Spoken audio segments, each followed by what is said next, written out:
Good evening. My name is Randy Adkins, and I'm your host, and welcome to Sports Sound Off. I want to thank all those that are viewing at our sports party at Zoodar's. I want to thank all of you that are viewing from your televisions, those that are watching on the internet as well. I'd like to welcome our guest for the evening, Jason Malouf. How you doing? Thank you. Great, Randy. Thank you for having me. Great. And those of you that are USF fans will recognize Jason's name. Jason was a part of the early USF team, coached by Jim Leavitt, and the Bulls just celebrated their 100th victory. Thought this would be a great opportunity to do some retrospective and talk about some of the early days, talk about some of your experiences at USF, and that's going to be what we're going to do. Of course, we'll talk about things going on in the sporting world. For those of you that want to call us with questions, we can be reached in the studio at 254-7820, or you can send us an email at sportssoundoff.com. But Jason, I want to first of all, talk about USF football and last week as we were in the show, USF was celebrating its 100th victory as a program, which is a huge step. People remember Coach Leavitt starting that program and being involved with every step, starting with the trailer and all that kind of thing. What are your fondest memories of that? Well, I'll tell you what, it was certainly interesting because we were on the field. We don't get sideline passes very often, but for that game we happened to be on the sidelines. So it was neat to be for the first win to the 100th, and a lot of blood, sweat, and tears in between there. That's great. Yeah, I tell you what. Now look at that motley crew there, guys. Guys that you have probably a lot of fun, a lot of sweating with.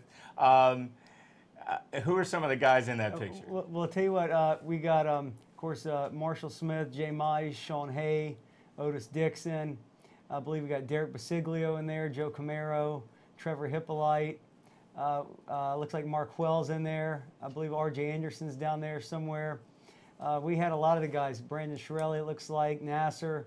Oh, that's great. Yeah, Chacoy Blunt, coach over at Freedom High School. Right. Vesse Mart. We had a lot of them. Tell you what, we had. That's cool. We've had a lot of good guys come through that program. A lot of them. That's really great. Now, we were talking a little bit before the show, and you said you were the second signee. Yeah, back in fall. I guess it was the spring of _96. Yeah. Wow, that's amazing, and to see the program grow as it has. You're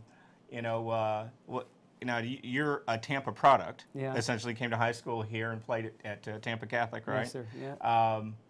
And then you come here to USF and you play there. Oh, now here's a great shot on the sidelines this week, over this past week. Yeah, we got Anthony Henry was in town, Sean Hay, Glenn Davis.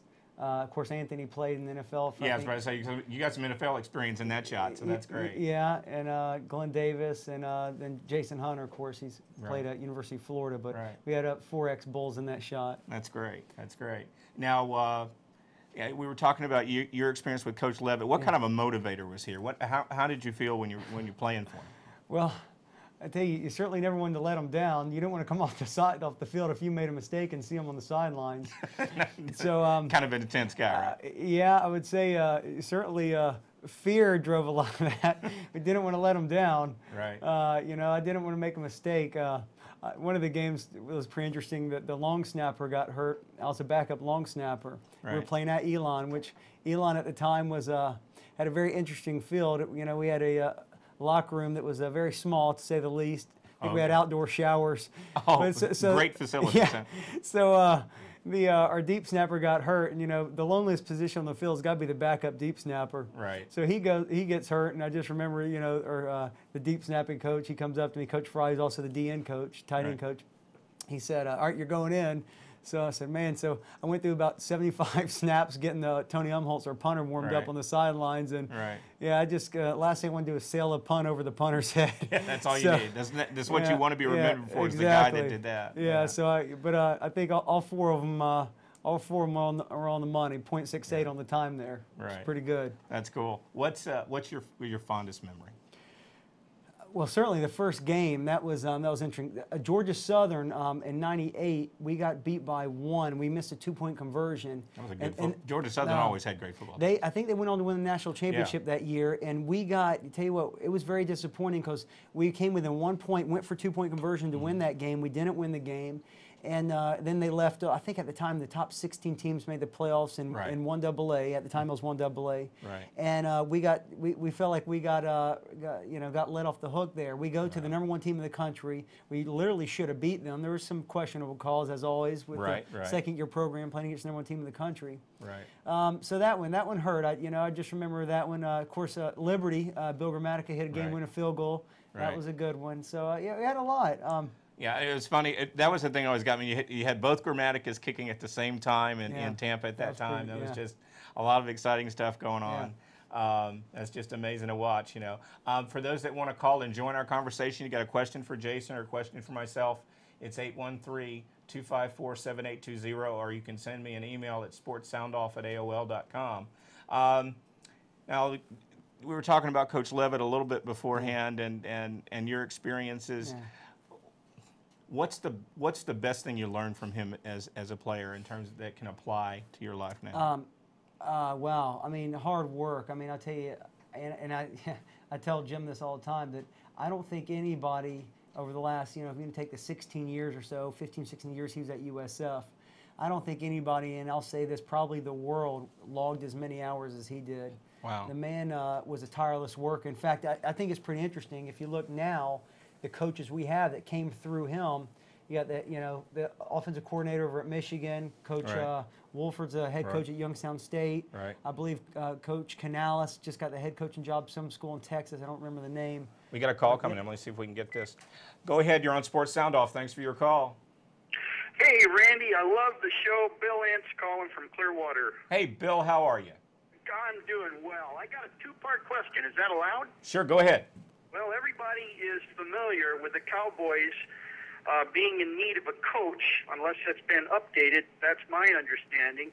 My two-part question is, one, do you think that John Gruden or Bill Cowher would be a good fit for the Cowboys? And the second part of the question is, in your opinion, which one would Jerry Jones pick? All right. Well, Bill, thanks for your call. I can tell you my take on that.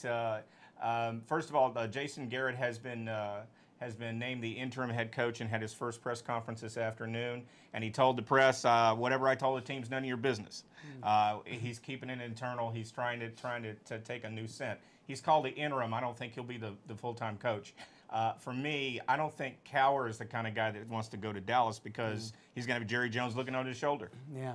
I just don't see that happening. Gruden might be a good fit, but whoever it is needs to be able to push the owner/GM and to say, look, give me the reins.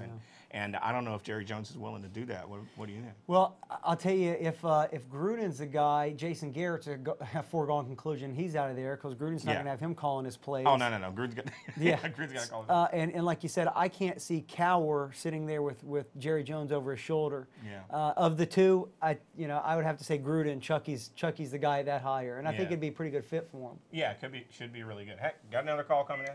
Go ahead, caller. You're on live at Sports Sound Off. Thanks for calling. Hey, Randy, it's Bill. I'm down here at Zudar's. Hey, Bill. Who do you think the next college coach that will get a job in the NFL might be? Good question. We're talking about college sports.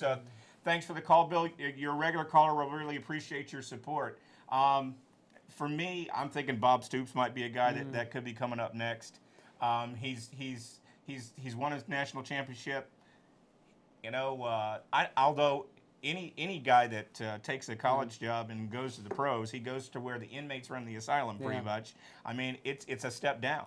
I'm going to go with Harbaugh over at Stanford. Oh, because, he's a good guy. Yeah, I mean, I think he's just built for the NFL game, like his brother. I mean, he's one of the ultra-competitive guys around. So I think if anybody makes the next jump, of course, you're not going to win a national championship, let's be honest, at Stanford. It's not going to happen. So I believe that Harbaugh is the next guy who gets a big look. Cool.